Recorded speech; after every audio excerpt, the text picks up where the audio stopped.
A scream clawed its way up my throat, but my lips were sealed by shock. The fire on my skin was an agony, a searing brand that felt as if it were burning straight through my wrist and into my soul. The scent of ozone and scorched magic filled the air, sharp and clean, cutting through the heavy aroma of roasted boar and spiced wine that had defined my world moments before. Moonlight, pouring like liquid silver through the high-arched windows of the great hall, seemed to pool around us, illuminating the horror on 100 noble faces. My heart hammered against my ribs, a frantic drumbeat against the sudden suffocating silence. In the heart of that storm, only one thing held me upright: the unyielding grip of the Alpha King on my arm.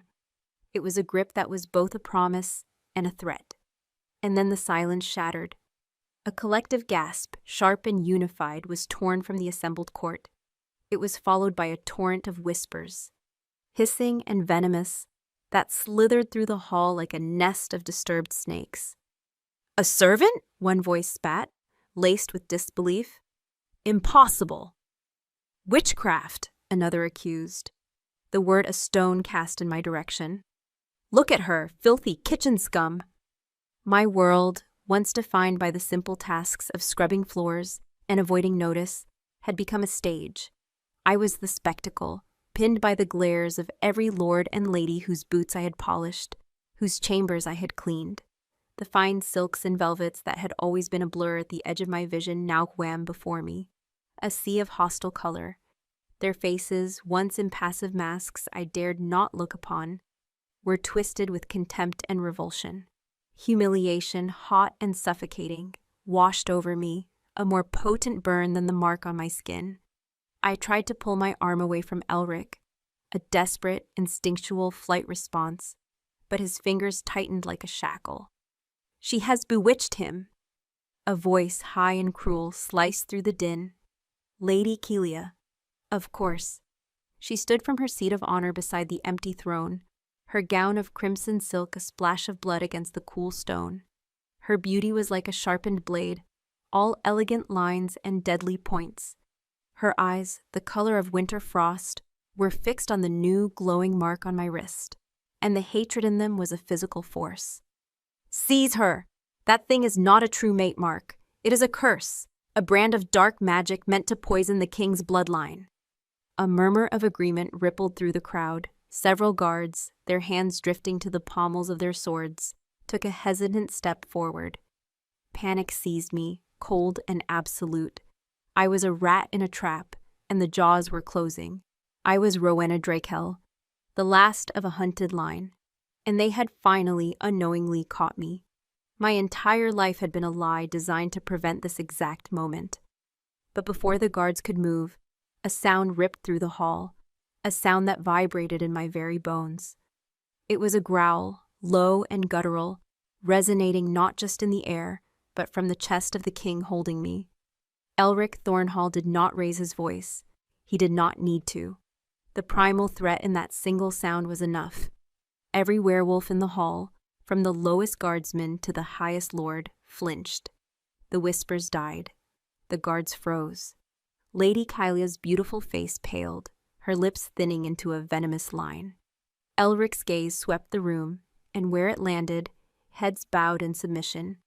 His eyes, the color of molten silver, held the untamed fire of the alpha wolf, a power that bent the will of all others. He was the king, and they had forgotten it. His stare finally landed on Kalia, and the temperature in the hall seemed to drop. "You will be silent," he commanded. The words were quiet, yet they carried the weight of an avalanche. "You will all be silent." He turned his head then, and for the first time since his fingers had brushed mine, he looked directly at me. The raw power that had cowed his court was now focused entirely on my face. My breath caught. Up close, he was overwhelming. The scent of pine and cold mountain air, the faint lines of old scars around his temple, the sheer predatory stillness of him. His silver eyes searched mine, not with the warmth a mate might expect, but with a fierce, burning scrutiny, as if he were trying to strip away my skin and see the secrets I kept in my soul. And he saw something, I felt the shift in him, the slight widening of his eyes as he took in the terror and the defiance warring in my expression. His gaze dropped to the mark on my wrist. It had stopped burning, the light softening from a white-hot blaze to a gentle, ethereal glow. Swirling silver lines, intricate as frost on a window pane, were now etched into my skin, weaving themselves around the stark, powerful emblem of his own Thornhall wolf. But woven within the silver was another shape, one I knew from the forbidden stories my mother had whispered to me in the dark, the crescent moon sigil of the Drakel line. The king's breath hitched. A flicker of something I couldn't name, shock, recognition, fury, crossed his features. Without another word to his stunned court, he began to move, pulling me with him. He strode from the dais, his long, powerful legs eating up the distance. The crowd parted before us like a receding tide, nobles scrambling to get out of his path. I stumbled to keep up, my worn leather slippers scraping against the stone flags. I was being dragged from the heart of the fire, but I had no idea if I was being rescued or taken to a more private execution. We left the great hall and its suffocating tension behind, plunging into the cold, quiet corridors of the castle. Here, the only sounds were our footsteps, his heavy, purposeful tread, and my frantic, stumbling ones. He didn't slow. He hauled me through passages I knew intimately, from years of scrubbing them on my hands and knees, past tapestries depicting his ancestors, their threadbare eyes seeming to follow me with silent accusation. My mind was a whirlwind of terror. This couldn't be happening. The bond was a sacred law of nature, an irrevocable truth, but I was a lie, a servant girl with a lineage of ghosts. He finally stopped, shoving open a heavy oak door and pulling me inside. The room was his private study. I knew it from the one time I had been ordered to dust the shelves, my head bowed, my heart in my throat. It smelled of old leather, wood smoke from the cold hearth, and him. The door boomed shut behind us, the sound echoing the closing of a cage. He released my wrist. I staggered back, rubbing the reddened skin where his fingers had branded me. The silver mark pulsed with a faint warmth, a constant, terrifying reminder. Elric stood by the door, his broad shoulders blocking the only exit. The moonlight from the tall window cast him in silhouette, a looming predator. For a long moment, he just watched me, his chest rising and falling in a controlled rhythm that did little to hide the storm of energy coiling within him. "Who are you?" he finally asked. His voice was a low growl, stripped of its kingly authority and filled with something far more primal. I couldn't find my own. My throat was tight with fear. I am Rowena," I stammered, my voice a pathetic whisper. I instinctively lowered my gaze to the floor, the ingrained habit of a servant. "Look at me." The command was absolute. I forced my head up, my neck muscles screaming in protest. His silver eyes bored into me. "That is not what I asked. I know the name the servants call you. I want to know who you are." He crossed the room in 3 silent strides, closing the distance between us until I was forced to crane my neck to see his face. He smelled of power, of rage held barely in check. He reached out, not for my arm this time, but for my chin, his calloused fingers tilting my face up to the moonlight. His touch was surprisingly gentle, yet it sent a tremor of pure, unadulterated fear through me. "The mark," he breathed, his gaze dropping to my wrist again, which I was clutching against my chest. "It bears the old sigil, the moon crest." His eyes snapped back to mine, sharp with suspicion. "There are no Drakels left. They were wiped out during the Shadow Wars. Their line is ash and memory." I flinched at the name. Hearing it spoken aloud by him felt like a profanity, a secret torn from my heart. I said nothing, my silence a wall I desperately tried to hide behind. A frustrated growl rumbled in his chest. "Do you think me a fool? Did you think you could hide in my own hall? That my wolf would not recognize its other half, no matter what rags she wore?" He leaned closer, his voice dropping to a dangerous whisper that caressed my ear.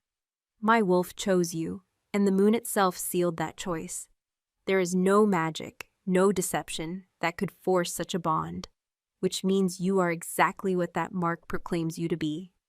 He took my hand, his large, warm palm enveloping my cold fingers. With his other hand, he gently traced the glowing lines on my wrist. A jolt, electric and overwhelming, shot up my arm. I gasped. It wasn't pain, but a sudden, dizzying flood of sensation. His strength, his anger, his confusion, and beneath it all, a deep, possessive yearning that mirrored a hollow ache in my own soul. It was the bond, raw and new, a bridge of feeling connecting us. He felt it too. His eyes widened, the silver irises flaring. He snatched his hand back as if he'd been burned, his expression a mixture of fury and disbelief. "It cannot be," he whispered, more to himself than to me. He stared at me, truly seeing me for the first time, not as a servant, not as a witch, but as the impossible truth. The kingly mask slammed back into place. He straightened, his face becoming a hard, unreadable granite. "They will try to kill you," he stated, the words cold and certain. "The court saw a servant girl usurp a noble-born. They will see it as a weakness in me, a stain on my rule. Kalia will not rest until your blood is spilled." My blood ran cold. He spoke of my death as if it were a political inconvenience. "But they are fools," he continued, his voice dropping low. "They see only a servant. I see the truth. You are not a threat to my bloodline. You are the only thing that can save it." He watched me, gauging my reaction, his gaze sharp and calculating. He was an alpha, a king. He saw a mate, yes, but he also saw a weapon, a key. The realization was a shard of ice in my gut. He stepped closer again, crowding me against the cold stone of the wall. His shadow fell over me, and my wolf, a part of me I had suppressed and starved my entire life, stirred with a terrifying mix of fear and helpless recognition. He was my alpha. He was my mate. He leaned in, his mouth so close to my ear that his breath warmed my skin. His voice was a raw, possessive growl, a secret meant only for me in the heart of the moonlit dark. "So you will tell me everything, little wolf," he murmured, the sound vibrating through me. "You will start with your name, your true name, and then you will tell me everything you know about the shadow curse." His question hung in the air between us, heavy and sharp as a headsman's axe. The shadow curse. The words my mother had only ever whispered in the dead of night, her hand trembling over my hair, as if to ward off the very sound. My blood turned to ice in my veins. To speak of it was to give it power. To admit knowledge of it was to sign my own death warrant. The instincts of a lifetime screamed at me to deny, to feign ignorance, to cower and play the simple-minded servant girl they all believed me to be. But the man before me was not a lord or a guard. He was the Alpha King. He was my mate. The bond thrummed between us, a living thread of truth that made a lie feel like swallowing broken glass. His scent enveloped me, pine and winter frost and something else, something uniquely his, a scent of dominance and raw power that called to the deepest, most hidden parts of me. I could feel the impatience coiling in his muscles, the primal demand for an answer that was not a request, but a command etched into the very fabric of my being. My wolf, so long suppressed, whimpered in submission. I drew a ragged breath, the sound loud in the oppressive silence of the study. My gaze fell from the hard line of his jaw to the floor. "My mother called it the withering," I whispered, my voice hoarse. "A blight on the land that mirrored a blight on the soul. She said it came from the east, carried on the wind, a creeping shadow that leached the green from the leaves and the fight from the wolf." Elric was utterly still, but I could feel the intensity of his focus. It was like being watched by a hawk. She sang a song about it," I continued, the memory a ghost on my tongue. "When the trees bleed sap of black, and the thorn wolf turns its back on the moon and on the pack, only dragon's fire can call it back." I finally dared to look up at him. Drakel means dragon's fire in the old tongue. Recognition flared in his silver eyes, sharp and bleak. He knew the rhyme. It was part of the prophecy, the part no one dared speak aloud. The air crackled with a sudden, terrible understanding. The shadow curse wasn't just a myth. It was a known threat, a secret cancer eating at the heart of his kingdom. And I, the last Strickle, was the only cure. Everything my mother told me was a warning, I said, the words tumbling out now, a torrent of fear and memory. She said my blood was a key, but it was also a target. That the same ones who feared the curse would fear the cure even more. That they would rather see our line extinguished than allow a Drakel to hold power beside a Thornhall again. She made me swear to be no one, to be invisible, to be ash, forgotten on the wind. A muscle worked in Elric's jaw. He stepped back, putting a foot of distance between us, and the release of pressure was so immense I nearly sagged against the wall. He paced away, running a hand through his dark hair, the very picture of a caged wolf. "Your mother was wise," he said, his back to me. His voice was grim. And she was right. My father and his father before him spent their lives searching for any sign of your bloodline, not to honor it, but to control it. The elders on my council believe the prophecy is a weakness, a suggestion that our blood is not strong enough on its own. They would see you dead before they see you on the throne beside me as my Luna. The word Luna struck me like a physical blow. It was a title of power, of grace, of authority. It belonged to women like Kalia, born to command. It could never belong to me, a girl whose greatest skill was scrubbing tallow stains from stone. "I am not a Luna," I breathed. The denial, automatic, instinctual. "I'm a servant." He spun around, his silver eyes flashing with a dangerous fire. "You are what the moon says you are," he snarled. "You are what you are, and you are mine. That mark makes it so. Your life as a servant is over." Before I could process his words, he strode to the door and wrenched it open. "Come," he commanded, his gaze daring me to disobey. I hesitated for only a second, my heart hammering. I had no choice. To defy him was death. To obey him felt like a different kind of death. The death of the quiet, invisible life that had, until now, kept me safe. I scurried after him, my worn slippers silent on the stone, as I followed him back into the castle's main quarters. The change was immediate. Before, I could move through these halls like a ghost. Now, every eye was on me. A pair of guards standing sentry straightened as if struck by lightning, their eyes wide with shock as they saw me trailing in the king's wake. A maid carrying a stack of linens dropped them, her hands flying to her mouth as she stared at the king, holding the door, for a girl who, just this morning, had shared bread with her in the kitchens. The whispers followed us, a venomous, rustling tide. They didn't see a long-lost heiress. They saw an upstart, a kitchen maid, who had somehow ensnared their king. They saw a stain. I kept my head down, my hair falling around my face like a curtain, trying to hide from the daggers in their stares. But I could feel Elric's anger, a palpable heat radiating from him. He was aware of every whisper, every scornful look directed at me, and his fury was a shield around me, terrifying and protective all at once. He led me up a winding stone staircase I had never been permitted to use, the private stair to the royal wing. We emerged into a wide, opulent hall, carpeted in thick furs. He didn't stop until he reached a set of massive, iron-banded double doors. He pushed them open and ushered me inside. I stepped into the Alpha King's chambers, and my breath caught in my throat. It was not a room, it was a territory. A vast space dominated by a hearth large enough to roast an ox and a bed that seemed as wide as the servants' dormitory. The furniture was dark, heavy wood, carved with wolves and thorns. Pelts of bear and shadow cats were thrown across the floor and furniture.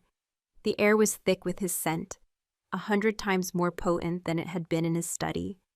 It was the scent of his power, his life, his sleep. It was his den. My knees felt weak. The wolf inside me, the one I had tried so hard to deny, recognized this place on a primal level. It was the heart of the pack, the center of all things. Elric closed the doors behind us, the heavy thud sealing us in. The silence that fell was different here. It was intimate, charged. He watched me as I stood frozen in the center of the room, taking in my surroundings. I was painfully aware of my rough spun dress, the smudge of soot on my cheek I must have gotten from the kitchens, the fraying edges of my sleeves. I was a weed in a king's garden. "This is your place now," he said, his voice a low rumble that seemed to vibrate through the floorboards. I flinched. "I can't stay here." "You will stay where I tell you to stay," he countered, his tone leaving no room for argument. "Out there," he gestured vaguely toward the door, "you are prey. In here, you are under my protection. No one will touch you." He walked to a large table laden with maps and scrolls, but he wasn't looking at them. His eyes were on me. "Tell me of your life here, in my own castle. How did no one know? How did I not know?" There was an edge to his voice. A possessive anger that I was beginning to understand was a core part of him. The idea that I had existed so close to him, unseen and unknown, was an insult to his wolf senses. "It is easy to be invisible when no one wants to see you," I said quietly, finding a sliver of courage. "My mother taught me how. Keep your eyes down, your voice soft, your presence small. Become part of the stone, the wood, the background. People see a servant's uniform, not the girl inside it." He prowled toward me, his movements fluid and silent, the apex predator in his domain. "And were there others?"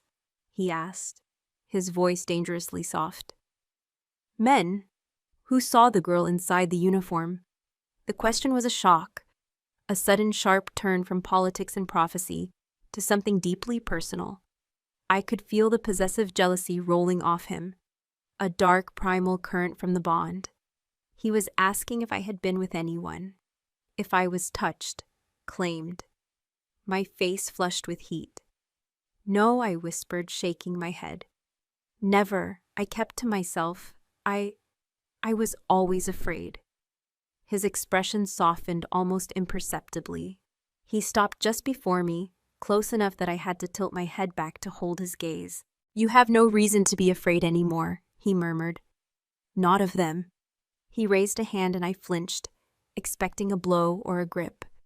Instead, his thumb brushed against my cheek, gently wiping away the smudge of soot. The touch was electric. A jolt of heat, of longing, of sheer, terrifying connection shot through me, so potent it made my toes curl in my worn slippers. His eyes flared, the silver turning to molten quicksilver. He felt it too, that raw, untamed pull. He stared at my lips, and for a heart-stopping moment, I thought he was going to kiss me. The thought sent a wave of panic and a contradictory, shameful thrill through me. I didn't want this powerful, dangerous man to claim me, but my treacherous body, my long dormant wolf, yearned for it. It yearned for the safety, the finality of the alpha's claim. He seemed to fight an internal battle, his jaw tight, his gaze intense. Then, with a low growl of frustration, he pulled his hand back and turned away, putting space between us again. The moment was broken. "You will be safe here tonight," he said, his voice strained. "We will deal with the council, with Kalia, in the morning." He strode toward a connecting door I hadn't noticed. "There is a bathing chamber through there. Find something to wear in the chests. The clothes will be too large, but they will be better than that." He gestured to my servant's dress with a flicker of distaste. I simply nodded, unable to speak. My cheek still tingled where he'd touched me. He paused at the door, his hand on the latch, and looked back at me. The kingly mask was gone again, replaced by the raw, possessive wolf. "Rowena, Cog," he said, and the sound of my name in his mouth was both a caress and a claim. "Do not think for a second that you can run. There is no corner of this kingdom you could hide. Where my wolf would not find you, you are mine now.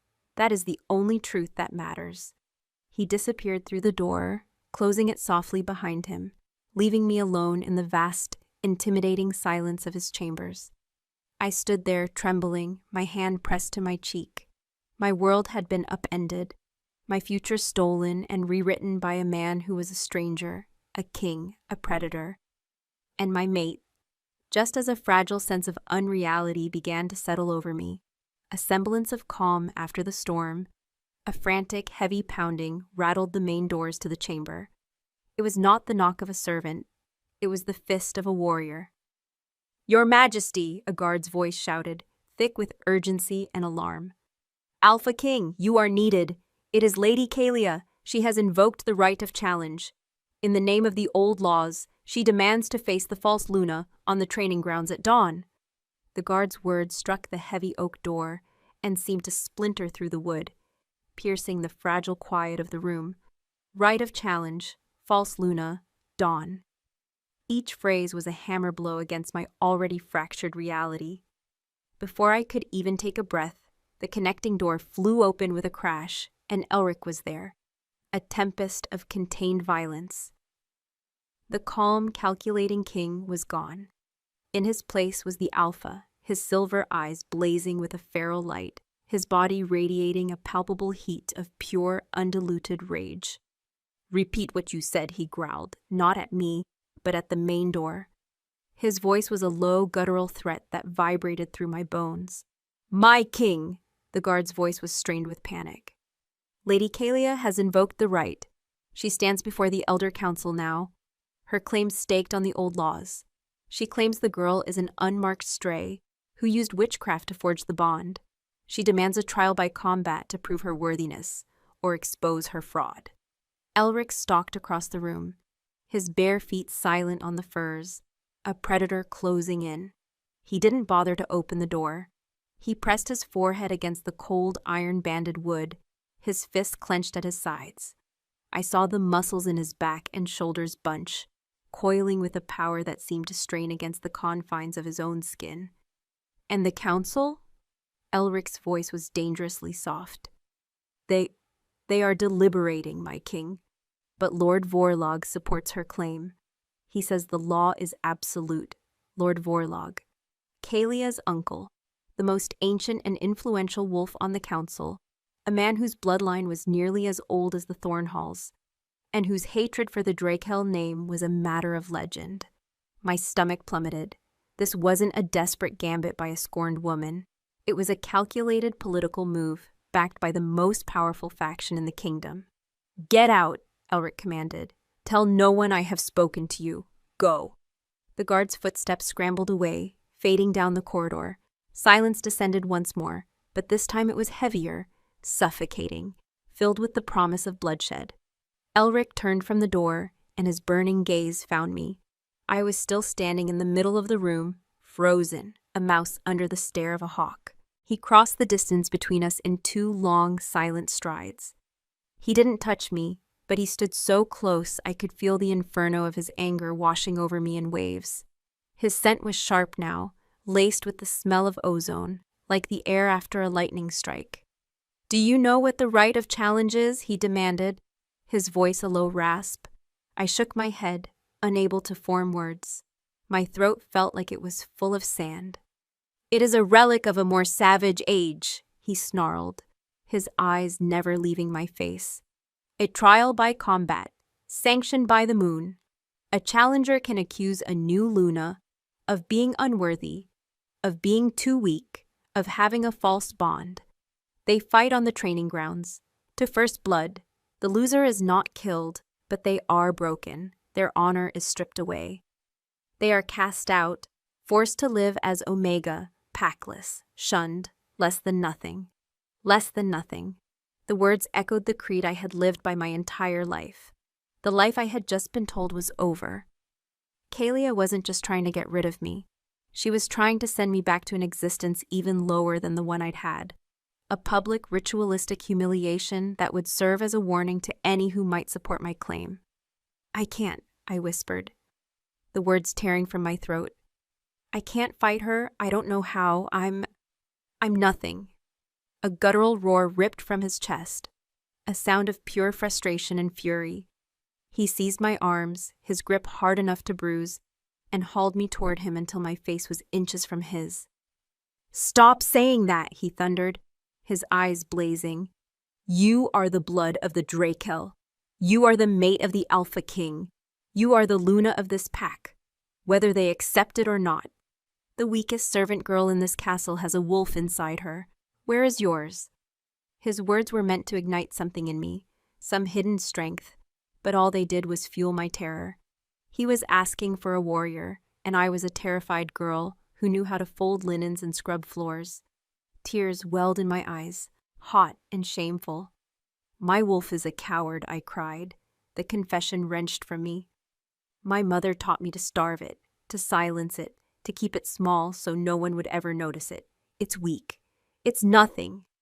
His face contorted, a mask of rage and something else, a flash of pain, so quick I almost missed it. He felt my terror, my self-loathing, through the bond, and it wounded him. It was a rejection not just of myself, but of his choice, of his wolf's unerring instinct. "It is not weak, huh?" He growled, his voice dropping, becoming thick with a possessive intensity that was almost frightening. "It is sleeping, and I will wake it up." He pulled me even closer, one hand sliding from my arm to the back of my neck, his fingers tangling in my hair.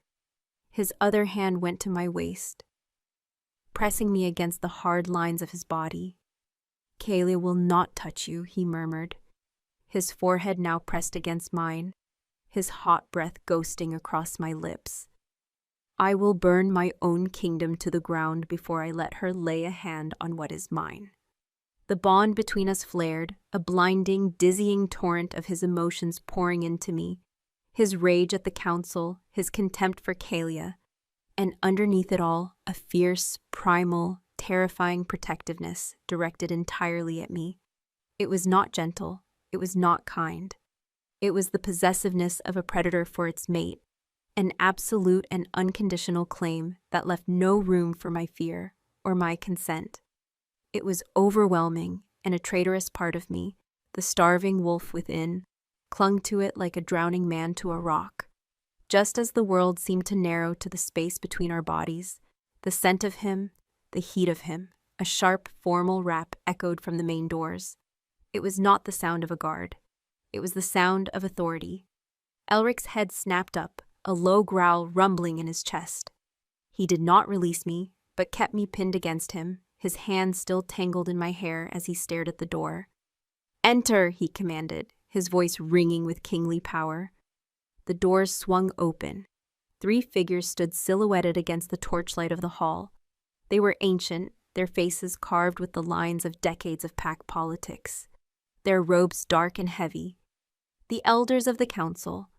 Leading them, his back ramrod straight and his white beard seeming to bristle with disapproval, was Lord Vorlog. His cold gray eyes swept the room, taking in the roaring fire, the opulent furs, and finally, me. He saw me held in his king's embrace, my servant's rags a jarring stain against Elric's regal bearing. A flicker of utter contempt crossed his face before he masked it with a veneer of formal deference. "Your Majesty," Vorlag said, his voice like stones grinding together. The other 2 elders bowed their heads, but Vorlog's gaze remained fixed on Elric, a silent challenge. "Vorlog," Elric acknowledged, his tone laced with ice. He still hadn't let me go, and my presence in his arms became a deliberate, defiant statement. "We did not mean to intrude on the king's privacy," Vorlog said, his emphasis on the word a subtle insult. "But a matter of great urgency has been brought before the council, a matter of law." "I am aware of Kilia's little tantrum," Elric replied, his voice dangerously calm. "It is no tantrum, my king. It is a sacred right," Vorlog corrected, stepping fully into the room. His scent filled the air, dry dust, old parchment, and the faint cold smell of iron will. "The law states that any marked Luna, if challenged by a noble born of the pack before her coronation, must answer the challenge to prove her strength. To refuse is to admit weakness. It is to shame her alpha and prove the bond is flawed." He finally looked directly at me, and his eyes were chips of granite. "The pack needs a strong Luna, Your Majesty, a warrior, a wolf of impeccable blood, not—" He let his gaze trail down my tattered dress. The unspoken words, this filth, hung in the air. "Be very careful what you say next, my lord," Elric whispered, his hand tightening in my hair, not painfully, but possessively. A silent warning. Vorlog was undeterred. The council has voted. We unanimously uphold Lady Kalia's right to challenge. It is the will of the pack, and the letter of the law. The challenge will take place at dawn, on the training grounds. He delivered the words like a death sentence. My death sentence. I could feel the struggle within Elric, the king warring with the wolf. The king knew that defying a unanimous council decision on a sacred law could fracture his kingdom. It would be seen as tyranny, a weakness born of lust for a servant girl. The wolf, however, cared nothing for laws or councils. The wolf cared only about protecting its mate. I held my breath, waiting for the explosion, for Elric to roar his defiance and plunge them all into chaos. Instead, a chilling calm settled over him. He slowly released me, taking a step back. The sudden loss of his heat was like being plunged into ice water. He stood between me and the elders, a living shield of muscle and power. He looked at Vorlog, and a slow, cold smile touched his lips. It was a terrifying sight, devoid of all warmth, full of chilling promise. "You are correct, my lord," Elric said, his voice smooth as polished steel. "The law is the law. The right of challenge must be answered." My heart stopped. A wave of betrayal so profound it made me dizzy washed over me. He was going to let it happen. He was going to send me to my slaughter. Vorlog's eyes lit with triumph. "Then it is decided. The girl will face Lady Kalia at dawn." "No," Elric cut him off, the single word sharp as a shard of ice. He turned his head slightly, his silver eyes finding mine in the firelight. The look in them was not one of betrayal, it was one of dark, unwavering certainty. "The law states the challenge must be answered," he said, turning his gaze back to the stunned elders. "It does not state by whom." A terrible, dawning understanding began to spread across Vorlog's face. Elric's cold smile widened. "As her alpha, her king, and her mate, I claim the right of champion. Kylia wants a trial by combat to prove worthiness, so be it. At dawn, I will meet her on the training grounds myself. I will answer the challenge in my Luna's name." Lord Vorlog's face, a moment before alight with triumph, became a mask of horrified disbelief. The air in the room grew thick and heavy, charged with the king's declaration. For an elder to be rendered speechless was a rare and shocking thing. Yet Vorlog stood there, his jaw slack, his cold eyes wide with a dawning, terrible comprehension. The other two elders exchanged panicked glances. They had come to corner a king, to force his hand and humiliate his chosen mate. They had never imagined he would shatter the board itself. "Your Majesty, that is unheard of," Vorlog finally stammered, his voice losing its stony arrogance. "The right is between two she-wolves. For the Alpha King to champion a challenger against his own intended, it is an aberration. It mocks the sacredness of the trial." "It is Kalia who mocks the trial," Elric countered, his voice a low, deadly rumble. He took a step toward the councilmen, and they instinctively shuffled back. "She does not challenge Rowena's strength. She challenges my choice. She challenges the will of the moon. She cloaks her personal ambition in the guise of sacred law. I will not allow it." He stopped, looming over them, a mountain of pure, controlled fury. "But since you and your council are so devoted to the letter of the law, you will find no text that forbids my right as a mate to stand for my chosen. I claim the right of champion, and my word is final." His gaze flicked from Vorlog to the other elders, daring them to contradict him. They bowed their heads, their faces pale, the scent of their fear a sharp tang in the air. Vorlog's lips thinned into a bloodless line of hatred, but he knew he was beaten. He had pushed his king, and his king had pushed back with the force of a tectonic plate. To defy him now would be open treason. "As you command, my king," Vorlog bit out, the words tasting like ash in his mouth. He bowed, a stiff, jerky motion, and retreated from the room, his fellow elders scurrying in his wake like frightened mice.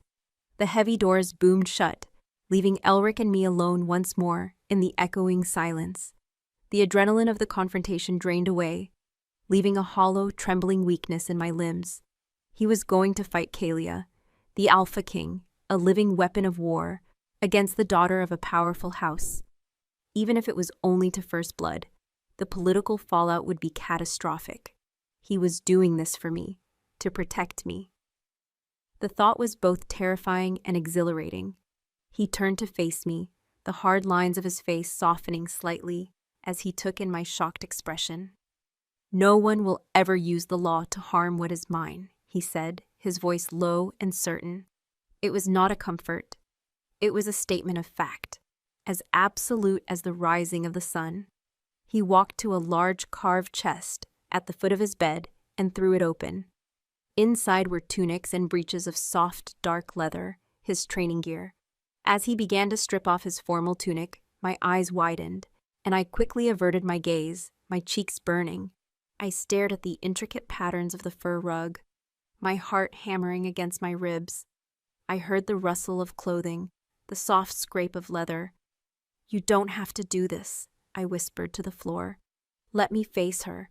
It's better that I am humiliated than for you to cause a war with her clan." A low, humorless chuckle met my words. Humiliation is not the outcome she seeks. Kalia is a fighter, trained since she could walk. She would not stop at first blood. An accident would happen. A claw would slip. A bite would go too deep. She would kill you on that field, and the council would rule it a tragic miscalculation. He fell silent. I dared a glance up. He was now dressed in the black leather breeches, his chest bare. My breath caught. His torso was a landscape of muscle and scars, pale white lines that spoke of 100 battles, 100 challenges. A long, jagged scar ran from his shoulder down across his ribs, a testament to a fight that had nearly claimed him. He was beautiful and terrifying, a living embodiment of the violent world I had been thrust into. He saw me looking, and his silver eyes darkened with an unreadable emotion. He picked up a soft linen cloth and walked to a basin of water near the hearth. He dipped the cloth in, wrung it out, and then came to stand before me. "Give me your arm," he commanded softly. Hesitantly, I extended my arm, the one with the mate mark. He took it gently, his large, warm hand enveloping my wrist. The glowing silver sigil pulsed with a soft light against his skin. With infinite care, he began to clean the soot and grime from my hands and arms. The gesture was so unexpected, so intimate, it stole the air from my lungs.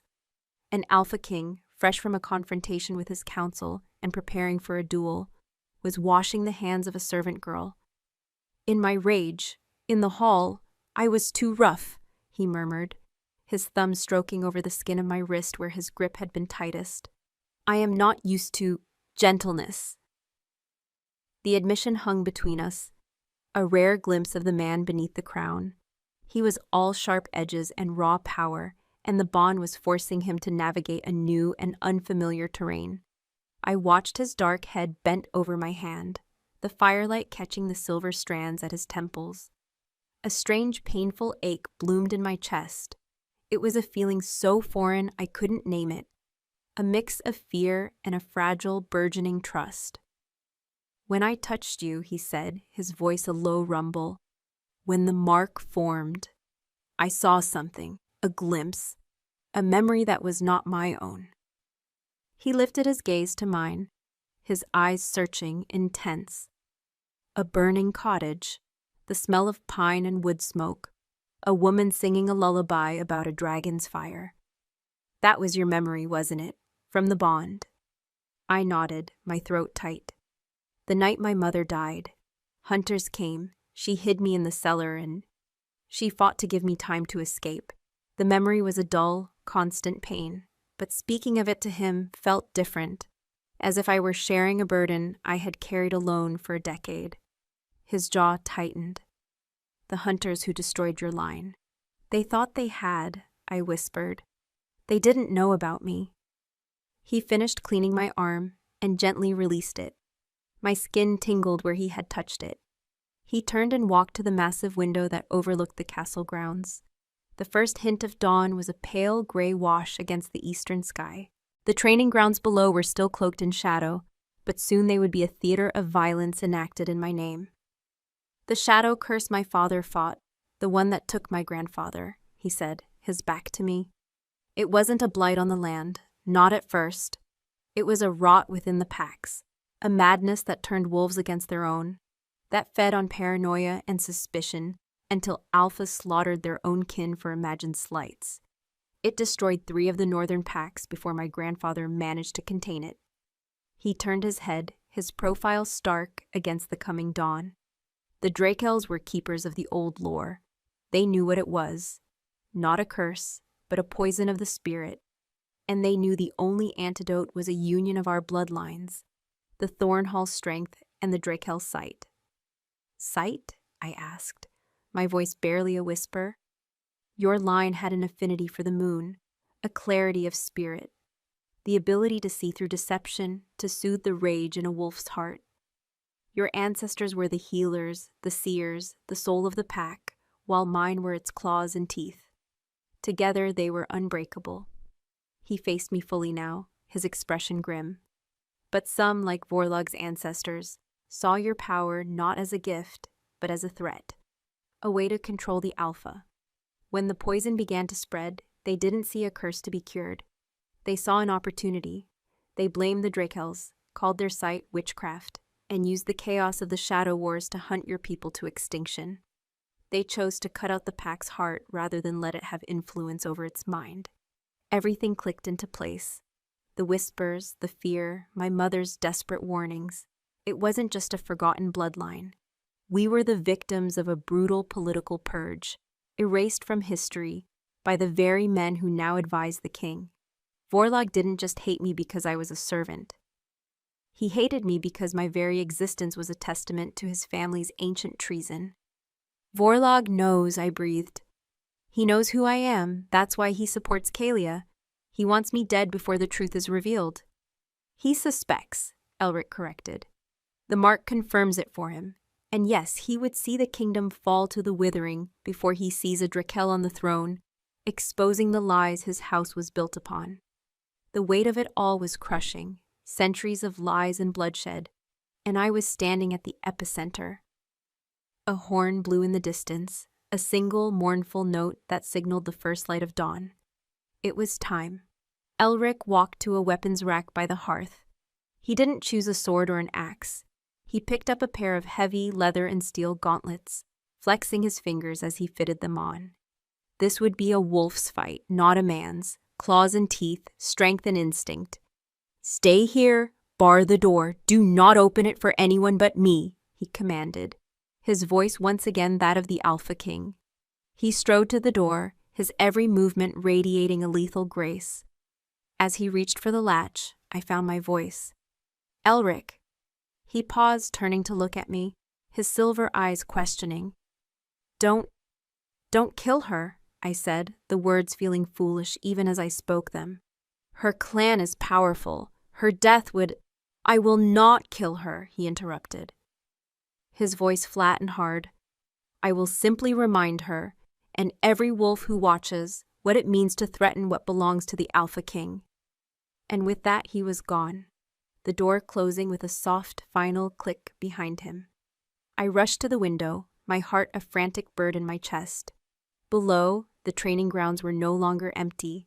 Torches had been lit, casting a flickering, hellish glow on the packed earth. Members of the court and the King's Guard were gathering, their forms dark shapes in the pre-dawn gloom. I saw Kalia standing in the center of the ring, proud and beautiful in her black leather fighting gear, her crimson hair a slash of color in the gray light. Vorlog stood near the edge, his arms crossed, his face a grim mask. Then Elric emerged. He walked onto the field, and a hush fell over the assembled crowd. He was bare-chested, his scarred skin seeming to glow in the torchlight. He looked like a god of war from the old tales. He and Kalia faced each other across the circle, two predators sizing each other up. An elder stepped forward and began to recite the ancient words of the rite, his voice a low drone that I couldn't make out from this distance. I pressed my hand against the cold glass of the window, my knuckles white. I could feel Elric's calm, his focus, a cold, still point in the storm of my own panic. The bond was a conduit, feeding me his chilling resolve. The elder finished. He stepped back. There was a moment of absolute silence, and then they moved. It was not a fight. It was a storm. Kalia was fast, a whirlwind of precise, deadly strikes. But Elric was power incarnate. He moved with an earth-shattering certainty, his body a seamless extension of his will. He didn't dodge her attacks so much as absorb them, his powerful frame taking the blows without so much as a stagger. He was toying with her, showing her and everyone watching the vast, unbridgeable chasm between their strengths. He never struck her with a closed fist. He blocked, he parried, he shoved. He used his size and strength to throw her off balance, to make her look clumsy and weak. Humiliation was his weapon. Kalia's beautiful face twisted with rage and frustration. She let out a furious cry and lunged, her own claws extending, aiming for his face. This was the moment. He moved with blinding speed. He caught her wrist in one hand, twisting it until she cried out in pain. With his other hand, he swiped his own claws, not the steel of his gauntlet, but his own woven claws that had ripped through the leather across her arm. It was a shallow cut, but deep enough. Blood, dark in the torchlight, welled up instantly, a crimson line on her pale skin. First blood. The fight was over. He released her, and she stumbled back, clutching her bleeding arm, her face a mask of utter, soul-crushing defeat. She had been publicly and effortlessly dominated. Elric stood over her, his chest rising and falling, the only sign of his exertion. He raised his voice, and this time it carried across the grounds, clear and ringing with absolute authority, reaching me even through the thick glass of the window. "The challenge is answered," he boomed.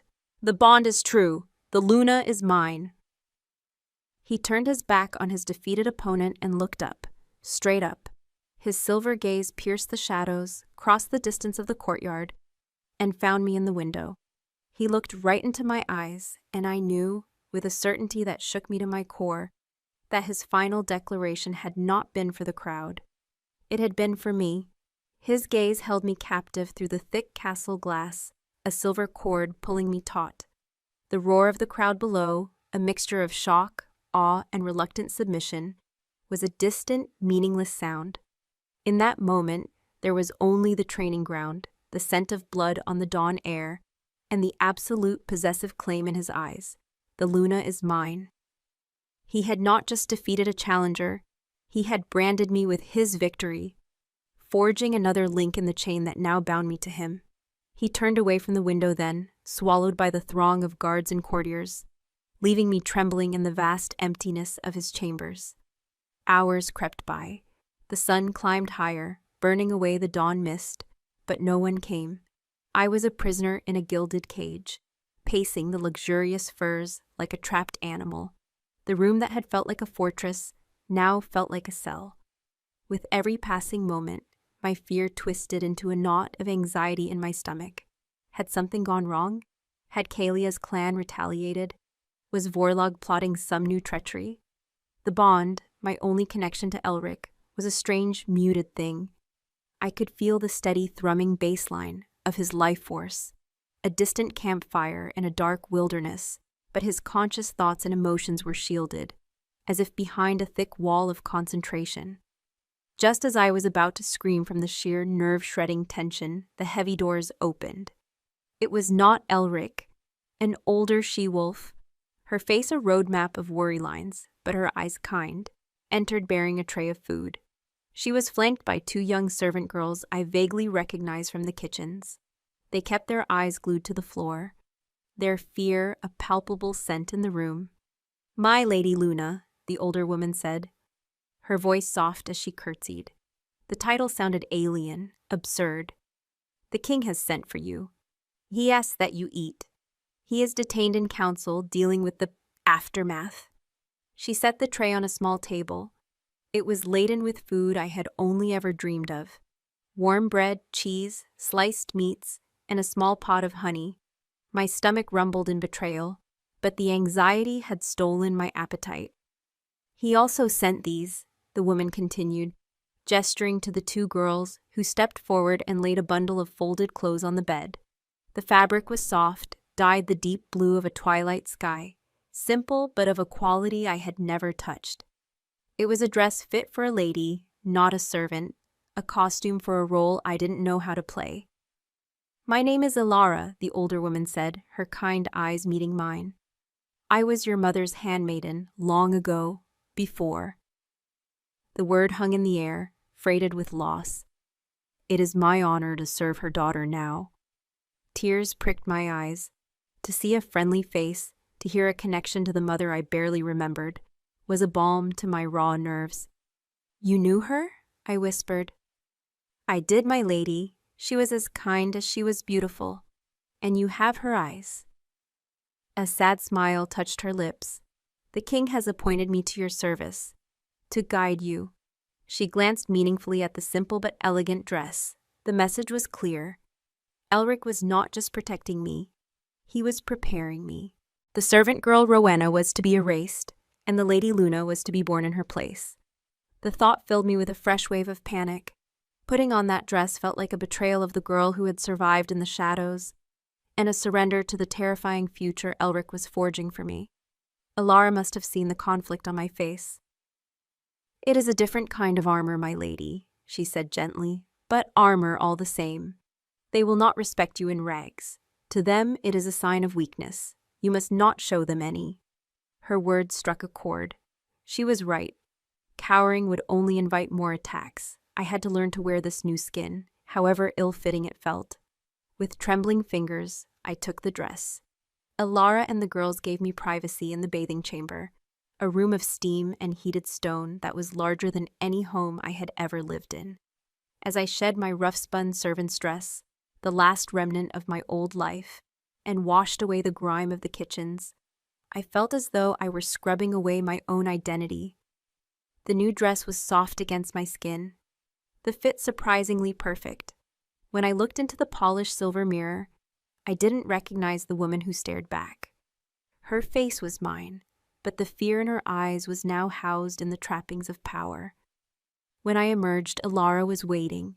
She skillfully braided my long dark hair, weaving in a single silver ribbon. "There," she said, her voice thick with emotion. "A dragon's daughter, once more." As if on cue, the doors opened again. This time, it was Elric. He had changed into a dark, formal tunic, the Thornhall wolf embroidered in silver thread over his heart. He looked every inch the king. His eyes swept over me, and I saw a flicker of something in their silver depths. Approval, possession, and a heat that made my skin flush. The wall around his thoughts seemed to crumble, and I felt a wave of his satisfaction, his pride, wash over me through the bond. "The council is waiting," he said, his voice leaving no room for argument. "It is time they were formally introduced to their Luna." My blood ran cold. "The council? With Vorlog?" "Especially Vorlog," Elric confirmed, his jaw tight. He held out his arm. "They have seen the Alpha's strength. Now they will see our unity. They will see you at my side where you belong." To refuse was impossible. To accept felt like walking into a nest of vipers. My hand trembled as I placed it on his arm. His muscles were like steel beneath the fine wool. The contact sent a jolt of his strength, his unshakable resolve, directly into me. It was not my courage, but I borrowed it, drawing from it as he led me from the chambers. The walk to the council chambers was a torment. Every guard we passed, every servant who flattened themselves against the wall, stared at me. Their whispers were silent, but I felt them like pinpricks on my skin. I was the servant girl in the fine dress, the king's folly, the source of the morning's violence. With Elric at my joie, they dared not be openly hostile, but their resentment was a poison in the air. The council chamber was a severe circular room of dark stone, dominated by a massive round table carved from a single petrified weirwood tree. The elders were already seated, a collection of grim, powerful wolves whose combined ages could be measured in centuries. Lord Vorlog sat opposite the king's empty chair, his face a thunderous mask. Kalia was not present, but her clan's senior representative, a hard-faced wolf with a jagged scar across his nose, watched our entrance with undisguised malice. Elric did not release my arm. He led me to the head of the table, to his throne-like chair, and instead of taking his seat, he stood behind it, keeping me in front of him, his hands resting on my shoulders. I was his shield, and he was mine. "My lords," Elric began, his voice echoing in the stone chamber, "I have brought you here to end the whispers and the questions. The moon has chosen, the bond is sealed. I present to you Rowena Drakel of the Thornhall Pack, your Luna." A heavy, suffocating silence greeted his announcement. He had spoken my true family name. He had thrown down a gauntlet that none of them could ignore. Vorlog was the first to speak, his voice dripping with condescension. "You present a girl with a ghost's name, your majesty. The Drakels are gone, wiped out for their treacherous use of mind magic during the Shadow Wars. They were wiped out by men like your forefathers, Vorlog," Elric countered, his voice dropping to a deadly chill. "Men who feared a power they could not control. Her mind magic was the sight to see the rot in a wolf's soul, a rot that has begun to fester once more." He let that statement hang in the air, an open accusation. The scarred lord from Kelia's clan slammed his fist on the table. "These are treasonous words. You dishonor the memory of your own father, who fought to cleanse this kingdom of that taint." "My father fought a shadow he did not understand," Elric roared, his power flooding the room, pressing down on them, forcing them back into their seats. The very air seemed to crackle. "He fought the symptoms while the disease was allowed to fester in the dark corners of his own court. The withering has returned. You have all seen it. The border patrols bring reports of it every day. Saplings born twisted and black. Game animals found dead, untouched by predators, their bodies cold and stiff hours before they should be. Wolves on the western fringe growing paranoid, challenging their alphas for no reason." He paused, his gaze sweeping over each of them, pinning them with the truth. "You have felt it, a coldness in the soul of the pack, a whisper of mistrust that grows louder with every passing moon. This is the shadow curse, not a myth, a poison, and Rowena's blood is the only known antidote." His hands tightened on my shoulders, and through the bond I felt it, a deep, resonant pulse of his power, directed deliberately through me. It wasn't his anger or his will, but something else, something deeper. It was the raw, undiluted essence of the Alpha's spirit. It flowed into me, and for the first time, my own wolf, the cowed and starving creature within, did not flinch away. It stirred. It rose from its slumber, drawn to the call of its alpha, its mate. And then something shifted in the room. It started with Vorlog. The look of contempt on his face wavered, replaced by a flicker of confusion. He blinked, shaking his head slightly as if to clear it. Across the table, the scarred lord's aggressive posture softened, the hard lines around his mouth easing. A low murmur went through the elders as they looked at each other, a strange, waking lucidity in their eyes. The oppressive atmosphere of resentment and hatred in the room began to dissipate, like smoke clearing from the air. They were looking at me, not with contempt, but with a dawning, bewildered sense of calm. "What is this?" Vorlog demanded, but his voice lacked its earlier venom. He looked at me, and it felt as if for the first time he was truly seeing me, not the idea of me. "The anger, it is gone." Elric's voice was a low, triumphant growl beside my ear. "It is the Drakel gift, the sight. She is a balm to the wolf's rage, a counter to the poison that breeds paranoia. She is the heart of the pack, returned. Even in this small measure, you can feel her influence. You feel it, don't you, Vorlog? The aphasia of your hate, soothed by her very presence." It was true, my presence, amplified by Elric's power, was acting as an anchor, a quiet center in the storm of their volatile emotions, the raw, primal part of their wolf spirits. The part the shadow curse targeted was being soothed. My wolf, awakened by his call, was unconsciously reaching out, calming the pack. I was not a weapon. I was a shield. The realization struck me with the force of a physical blow. This was my power. Not claws or fangs, but this quiet, steadying light. Vorlog stared at me, his face a battleground of emotions. Decades of ingrained hatred fought against the undeniable truth of what he was feeling. He was losing. For the first time, I saw not a monster, but an old, tired man, terrified of the truth. But just as a fragile truce seemed to settle over the room, a guard burst in, his face ashen, his armor rattling.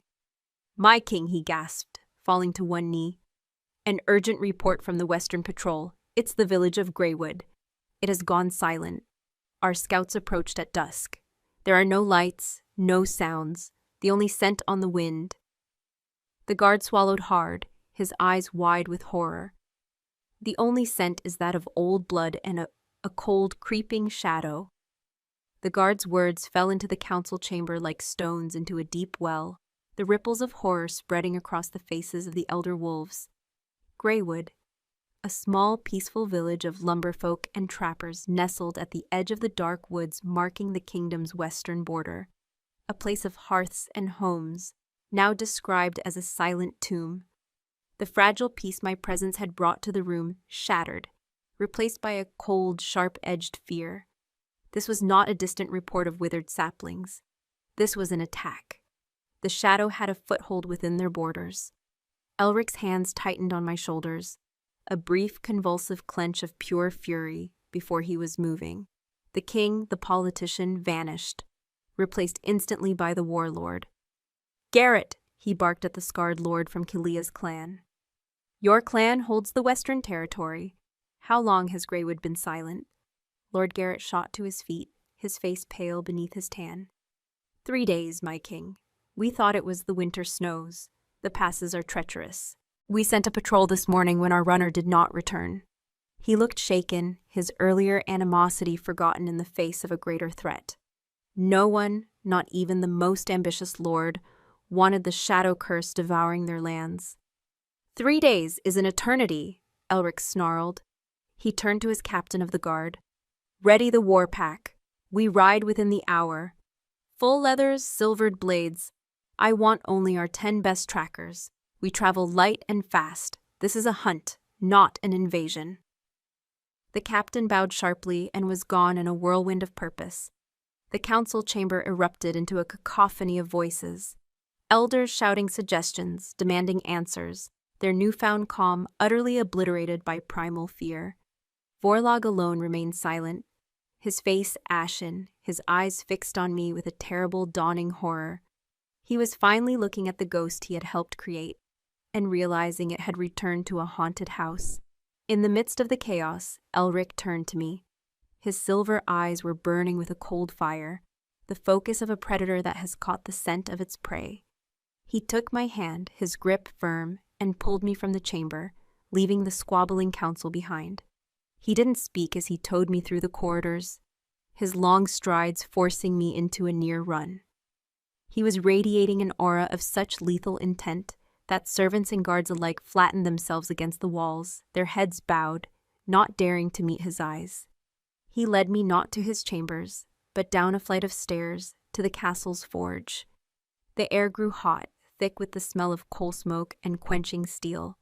The rhythmic clang of hammer on anvil echoed off the stone walls. The blacksmiths, massive, sweat-soaked men, ceased their work and bowed as the king entered their domain. Elric ignored them, striding to a series of locked chests against the far wall. He produced a heavy iron key from his belt and unlocked one, throwing the lid open.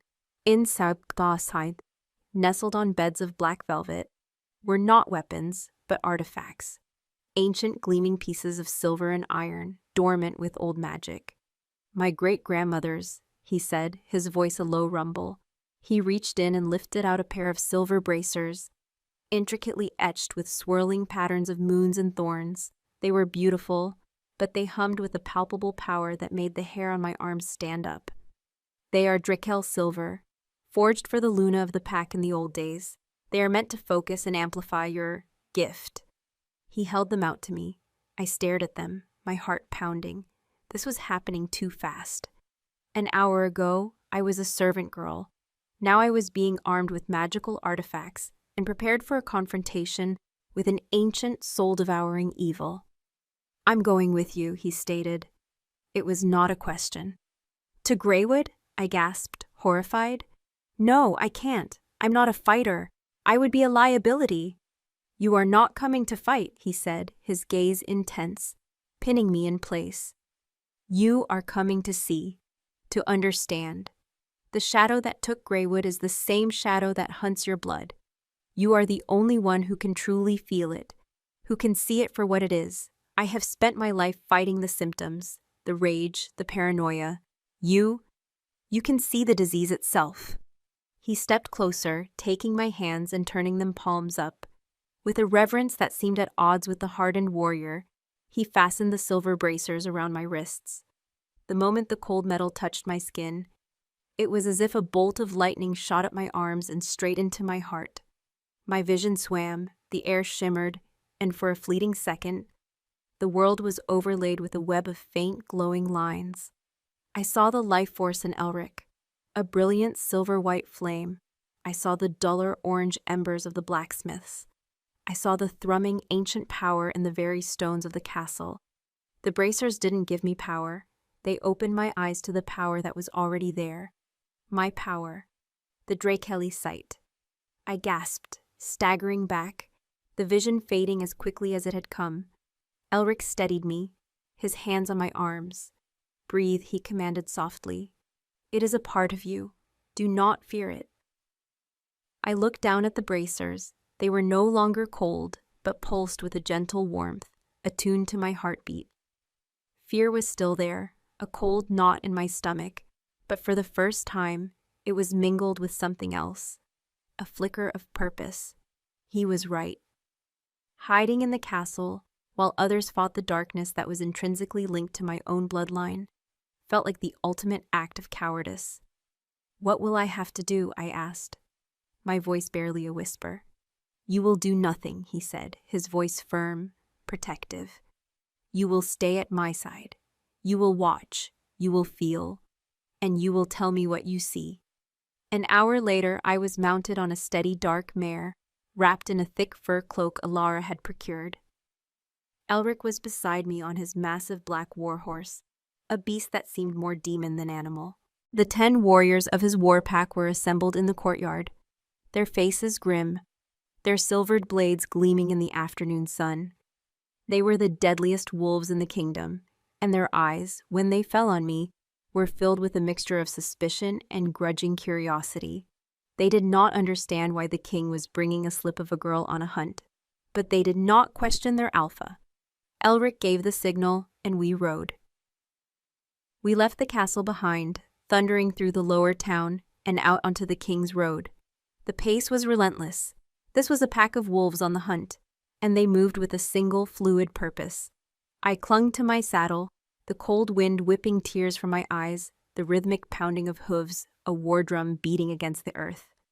As dusk began to bleed across the sky, we left the main road and plunged into the ancient, tangled woods of the west. The temperature dropped. The air grew thick and still, heavy with the scent of damp earth and decay. The easy camaraderie of the warriors fell away, replaced by a tense, watchful silence. They moved like ghosts through the trees, their senses on high alert. It was then that I began to feel it. It started as a faint pressure behind my eyes, a low hum at the edge of hearing. The silver bracers on my wrists grew cool. At first, I thought it was just fear, my own nerves fraying in the oppressive atmosphere of the forest, but it grew stronger with every mile we traveled deeper into the woods. It was a feeling of wrongness, a discordant note in the symphony of the forest. The natural life force of the trees, which I could now faintly perceive as a gentle, green-tinged light, seemed dimmer here, listless, stifled. "What is it?" Elric's voice was a low murmur beside me. He had noticed the change in me, the way I kept scanning the trees. "It's quiet," I whispered. "Too quiet. Not the sounds. The feeling. It feels empty, like the life is being leached out of everything." His jaw tightened. He had felt it too, in his own way. A hunter's sense that the prey had fled, that a greater predator was near. We rode on, and the feeling intensified. It became a physical coldness that had nothing to do with the winter air. It clung to the trees like a shroud, deadening sound and scent. My bracers were now cold against my skin, a constant chilling reminder of the proximity of the thing we hunted. We found the first body an hour after nightfall. One of the scouts signaled, and we drew to a halt. In a small clearing, illuminated by the stark moonlight, lay a deer. It was not torn or bloodied. Its eyes were wide open, staring at the sky with a look of frozen terror. But it was the feeling that made me gasp and recoil. There was no lingering trace of life force. It was a void, an utter and absolute emptiness, as if its soul had been scooped out, leaving nothing behind. "There is no scent of predator," one of the trackers reported, his voice tight with unease. "No tracks. It simply died." "This is the work of the shadow," Elric growled. He looked at me, his eyes questioning. I couldn't tear my gaze away from the dead deer. Through my enhanced sight, I could see it. Faint, oily tendrils of something black and utterly devoid of light clung to the creature's body, slowly sinking into the earth beneath it. It was like watching poison seep into the ground. "It's here," I breathed, my voice trembling. "It's in the land. It's feeding." We pressed on, the grim discovery lending a new urgency to our ride. 10 minutes later, we broke through the trees and saw Greywood. The guard's report had not prepared me for the reality. The village was a collection of dark, silent shapes against the moonlit snow. No smoke rose from the chimneys. No dogs barked. The silence was absolute, profound, and utterly unnatural. And the feeling was a physical weight, an oppressive blanket of despair and cold that threatened to suffocate me. The bracers on my wrists were now ice cold, leaching the warmth from my very bones. "Stay on your horses," Elric commanded his men, his voice a low, tight command. "Silver drawn, we move as one." We entered the village slowly, the horses' hooves muffled by the snow. The place was a portrait of interrupted life. A wood axe was still embedded in a chopping block. A child's toy lay half buried in a snowdrift. But there were no people, and no bodies. "Where are they?" a warrior whispered, his voice unnerved. The oily black tendrils of wrongness were everywhere here, clinging to the door frames, pooling in the shadows, seeping from the well in the center of the square. It was a miasma of spiritual decay. Then I saw him. In the center of the square, standing beside the well, was a man. He was dressed in the simple garb of a villager, and he was just standing there, staring at us. "Halt!" Elric commanded. The warriors raised their swords, the silver gleaming. "Hail, friend," Elric called out, his voice cautious. "We are the king's men. Where are the rest of your people?" The man did not answer. He simply smiled. It was a slow, terrible smile that did not reach his eyes. His eyes were completely black, 2 pits of empty darkness. And then the feeling I had been sensing, the oppressive cold, coalesced. It poured out of the man, a tangible wave of absolute despair, of soul-crushing emptiness. My heightened senses screamed. This was not a man. This was a shell, a vessel for the shadow. My wolf, the newly awakened part of me, howled in terror and revulsion. And without conscious thought, my own power, the Drakel gift, rose to meet the wave of darkness. It wasn't a choice. It was an instinct. A light pushing back against a suffocating blackness. A stream of pure silver fire erupted from my hands, from the bracers on my wrists. It was not a physical flame, but a torrent of incandescent spiritual energy, a visible manifestation of the pack's heart, of life itself.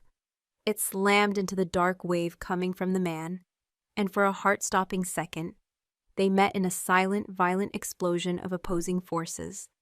The man-thing shrieked, a sound that was not human, a sound of tearing fabric and scraping stone.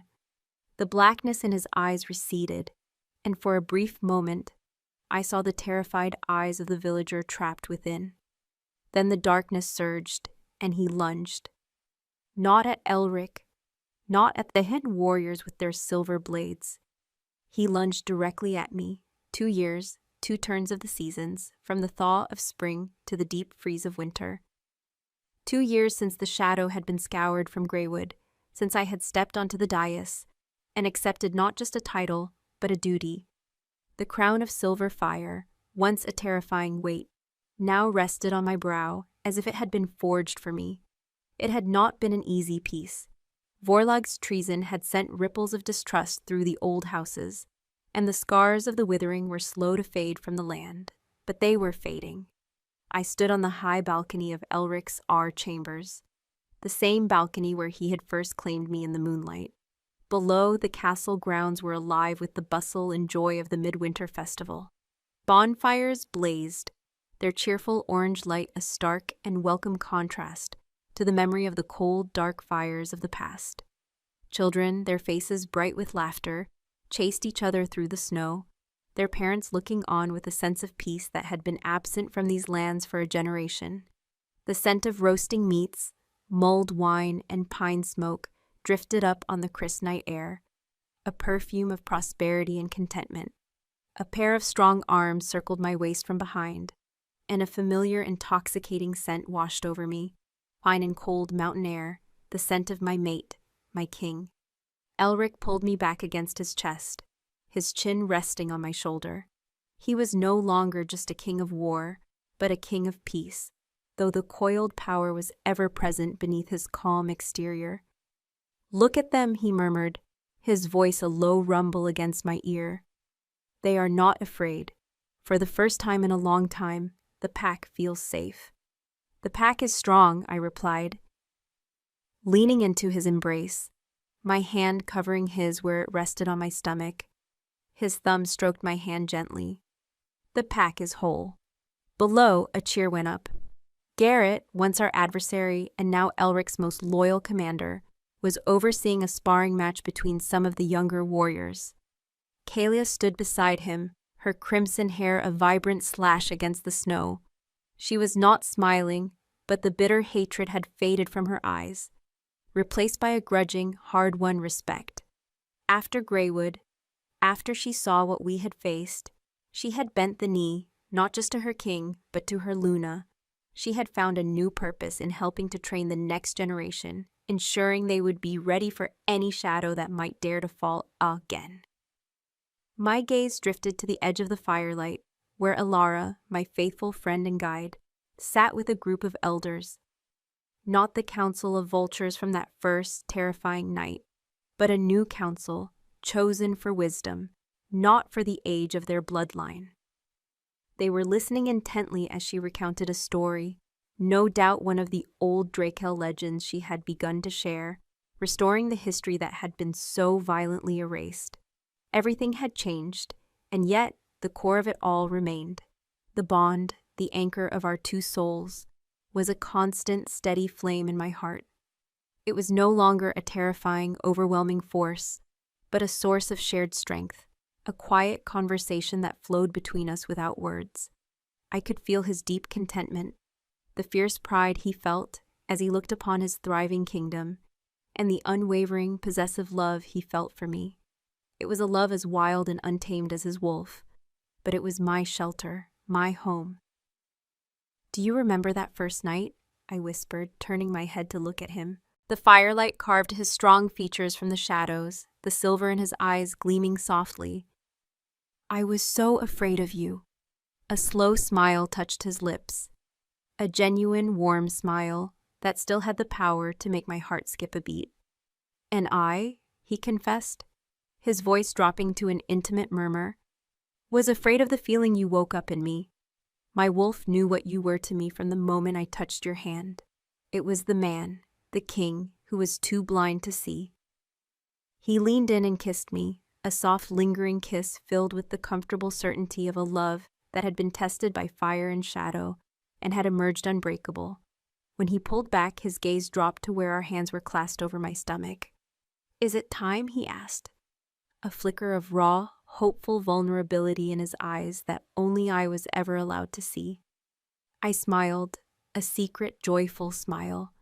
"Soon," I whispered. "The healers say he has a strong heart, a wolf's heart." His own heart stuttered against my back, a frantic, joyous rhythm that I felt through the bond. An heir, a son born not of a political alliance, but of a bond forged by the moon itself, a new beginning, free from the shadows of the past. The great bell of the castle began to toll, its deep, resonant chimes signaling the midnight hour, the apex of the midwinter festival.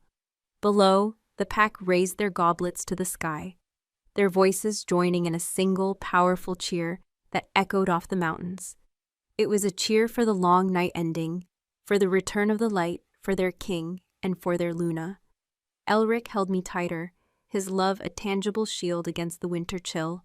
I looked up at the moon, a perfect, incandescent silver disk in the inky black sky. It seemed to shine down on us, a silent blessing, a promise kept. My name was Rowena Drakel Thornhall. I had been a servant girl, a forgotten heiress, a weapon, a shield. Now I was a queen, a mate, a mother-to-be. I had been told I was nothing, but wrapped in the arms of my alpha king, with the heart of our pack beating strong and healthy below, and the promise of a new life stirring within me. I knew the truth. I was everything.